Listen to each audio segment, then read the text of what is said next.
subscribe my channel. Okay. Hello friends, we are starting a new chapter of class 10. Class 10 का आज new chapter है जिसका नाम है केमिकल रिएक्शंस एंड इक्वेशंस। पहली बात तो बहुत ही इजी चैप्टर है बिना किसी दिक्कत के, यानी कि सबसे पहले तो बहुत इजी चैप्टर है, ठीक है। और ये हर चैप्टर की बॉन्डिंग है कि आप क्लास 10 में या फिर केमिस्ट्री पढ़ रही है। केमिस्ट्री आपको पता ही है, हमारी जो साइंस है तो 3 पार्ट में आपकी कैटेगराइज है, ठीक है। जैसे पहला केमिस्ट्री, ठीक है, आप कह सकते हैं फिजिक्स या फिर आप बायो, ठीक है। तो हम पहले केमिस्ट्री का पोर्शन उठाएंगे, फिर फिजिक्स का पोर्शन उठाएंगे according to syllabus, first term का जो भी सिलेबस है उसे उठाएंगे और फिर उसके बाद बायोलॉजी का चैप्टर उठाएंगे। तो बहुत ही इजी चैप्टर है, ठीक है। और केमिस्ट्री का एक पहला चैप्टर है, ठीक है, साइंस में जाके। और ये चैप्टर इतना इम्पोर्टेंट है कि ये हर एक चैप्टर के लिए बॉन्डिंग की तरह काम करने वाला है, यानी कि ये नहीं पढ़ा तो कुछ नहीं पढ़ा, ठीक है। क्योंकि इसके बिना कोई चैप्टर आगे समझ में ही नहीं आने वाला कि केमिकल होता क्या है, क्योंकि आपने क्लास 10 9th में भी पढ़ा है चैप्टर 2 कि चेंजेस किस तरीके से मैटर इन सराउंडिंग, तो उसमें भी आपने फिजिकल चेंज और केमिकल चेंज के बारे में पढ़ा है कि आप किस तरीके से किसी मैटर को आइडेंटिफाई करते हैं, ठीक है। तो चैप्टर हर चैप्टर की बॉन्डिंग है, इसलिए आपको बहुत ही सही तरीके से और जिस हिसाब से हमने इस चैप्टर को कैटेगराइज कर रखा है आपको उसी कैटेगराइजेशन के अकॉर्डिंग पढ़ना है ताकि चैप्टर बहुत ही ईजी हो। और हर चैप्टर का एक फंडामेंटल बेसिक यूनिट की तरह काम करेगा, जिसको समझने के लिए, यानी कि इसके बिना आप नेक्स्ट वीडियो किसी में भी जाएंगे तो आपको नहीं समझ आना। क्यों? क्योंकि आपको कहानी ही नहीं पता वास्तव में कि होने क्या वाला है या हो क्या रहा है सिचुएशन, तो इसलिए ये जरूर देखिए। तो आइए हम स्टार्ट करते हैं नया चैप्टर क्लास 10 का, ठीक है। तो देखिए क्लास 10 का जो फर्स्ट चैप्टर है साइंस का हमारा, उसका नाम है केमिकल रिएक्शन एंड इक्वेशन। तो सबसे पहले हम ये पढ़ते हैं कि वाई होता क्या है केमिकल रिएक्शंस है क्या, और हमें इक्वेशंस भी पढ़नी है। तो आइए सबसे पहले तो हम ये पढ़ लेते हैं कि चेंज क्या होता है, यानी कि आपने क्लास 9 में पढ़ चुके हैं कि चेंज होता क्या है, ठीक है। तो चेंज के बारे में आप पढ़ चुके हैं, चेंज होता क्या है, ठीक है। चेंज किसी भी मैटर में चेंज आना, कहते हैं ना आदमी में बदलाव आ रहा है, यानी कि वो पहले जैसा ना रहा। तो चेंज 2 तरीके के हो सकते हैं, यानी कि वो चेंज 2 तरीके के होते हैं हमारे। एक होता है हमारा फिजिकल चेंज, एक होता है हमारा केमिकल चेंज। फिजिकल चेंज में भी क्या है कि हम उस फिजिकल चेंज में क्या होता है, जो भी पार्टिकल यानी कि जो भी वो मैटर है, मैटर की कांस्टेंट जो पार्टिकल जो भी वो जिस कांस्टेंट पार्टिकल से मिलकर वो बना हुआ है, उसमें भी किसी तरीके का चेंज नहीं आता है। फिजिकल चेंज में यही एक मेन इंपॉर्टेंट बात है कि जो फिजिकल चेंज में जो मेन कंपोनेंट होता है, अगर उसमें हम किसी भी तरीके का चेंज लाएं, पहली बात तो फिजिकल प्रॉपर्टी होती है, एक वर्ड आता है फिजिकल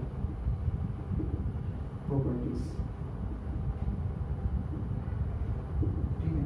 तो फिजिकल प्रॉपर्टी जैसे उसकी डेंसिटी की बात करूँ, मैं मास की बात करूँ, ठीक है, तो ये सारी क्या है, उस पर हार्डनेस कैसी है उसकी, ठीक है, वो उसका यानी कि जो भी hardness density like boiling point कैसा है, ये सारे क्या है उसका फिजिकल प्रॉपर्टी है, ठीक है। तो फिजिकल प्रॉपर्टी में क्या होता है, जो उसके मेन कांस्टेंट पार्टिकल है उसके एटम में चेंज नहीं आता है, तो उसके पार्टिकल में किसी भी तरीका चेंज आएगा, चाहे उसमें तुम किसी भी तरीका चेंज करो, ठीक है। लेकिन केमिकल चेंज में क्या होता है, जो नया सबस्टांस बना हुआ है वो पुराने वाले जो उसके पार्टिकल थे, जो एटम जिनसे वो मिलकर बना था, उनकी जो भी कंस्टिट्यूट उसके पार्टिकल थे उसमें चेंज आ जाता है, जिसके कारण वो एक नया कंपाउंड बनता है, जिसके कारण हम उसे क्या कहते हैं कि उसमें कैसा चेंज हुआ है, केमिकल चेंज। मान के चलिए एग्जाम्पल के तौर पे आपने गर्मियों के टाइम में अगर दूध को खुला छोड़ दिया तो क्या होता है, उसमें दही बन जाता है ना, ये फट जाता था।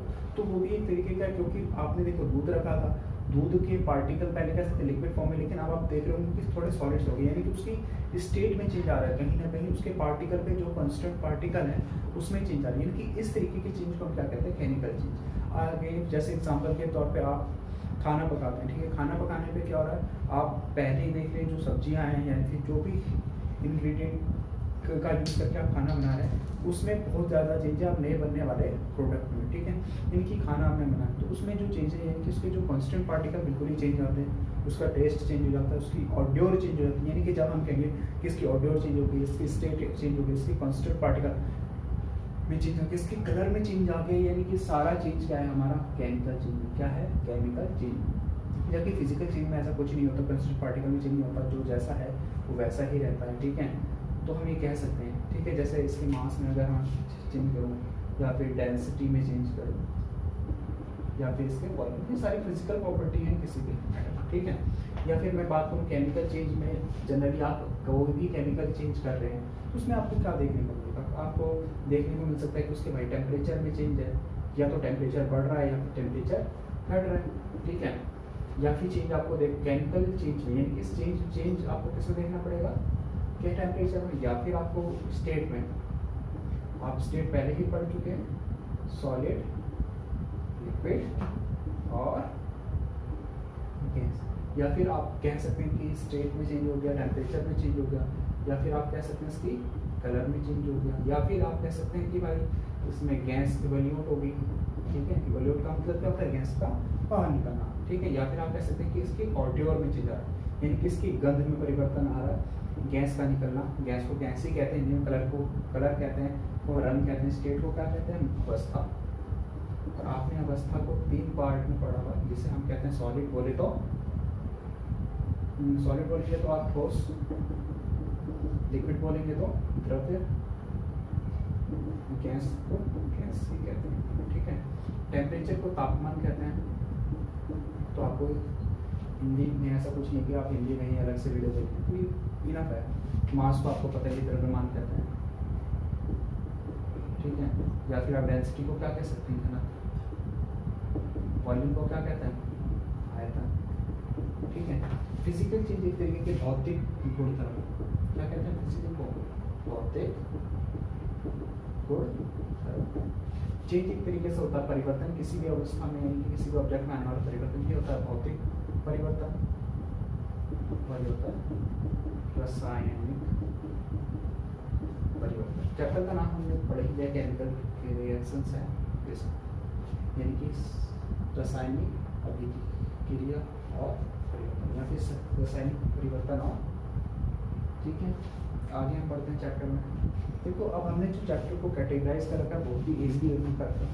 पहले सबसे पहले हम टाइप के अकॉर्डिंग कैटेगराइज कर रखा है। पहला कि हम पहले ये पढ़ेंगे कि जो हमारी केमिकल रिएक्शन हो रही है, यानी कि व्हाट इज, पहले हम पढ़ेंगे केमिकल इक्वेशन से ही हम स्टार्ट करेंगे डायरेक्टली। इक्वेशंस हैं क्या, ठीक है, यानी कि आप बात कर रहे हैं केमिकल इक्वेशंस की, यानी कि रासायनिक समीकरण। यानी कि हम सबसे पहले रासायनिक समीकरण की ही बात करेंगे। इस रासायनिक समीकरण होता क्या है, ठीक है, क्योंकि मेन कंपोनेंट ही यही है, तो आपको रासायनिक समीकरण के बारे में पहले से ही पता होना चाहिए, ठीक है। अगर मैं टाइप 2 की बात करूँ, टाइप 2 में हम क्या करेंगे कि इक्वेशन हो गई हमारी, तो हम पढ़ लेंगे कि भाई बैलेंस सारा इसी के अंदर ही आ जाएगा केमिकल इक्वेशन। फिर हम टाइप ऑफ रिएक्शंस पढ़ेंगे, टाइप्स ऑफ केमिकल इक्वेशन। फिर थर्ड पार्ट में हम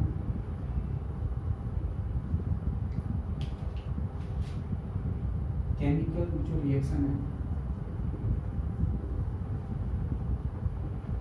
उसका एवरीडे में क्या यूज है, या फिर उसकी एप्लीकेशन क्या है।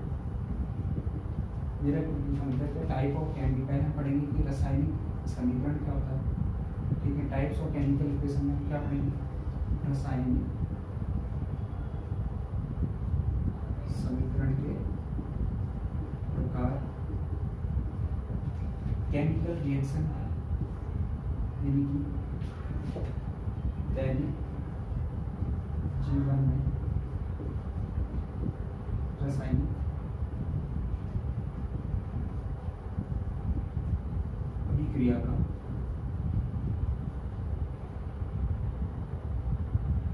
उपयोग, ठीक है। तो हम आगे बढ़ते हैं इस चैप्टर के साथ। तो हमने पहले टाइप ए पढ़ेंगे, फिर टाइप ए और फिर टाइप डी, और अगर टाइप 4 में क्या पढ़ेंगे, इससे रिलेटेड और भी क्वेश्चंस जो आपको एग्जाम में बहुत ही हेल्प करेंगे, और जो हम पढ़ा के भेजेंगे उससे बात तो भाई आज तक नहीं आया तो आज क्या, ठीक है। स्टार्ट करते हैं चैप्टर को।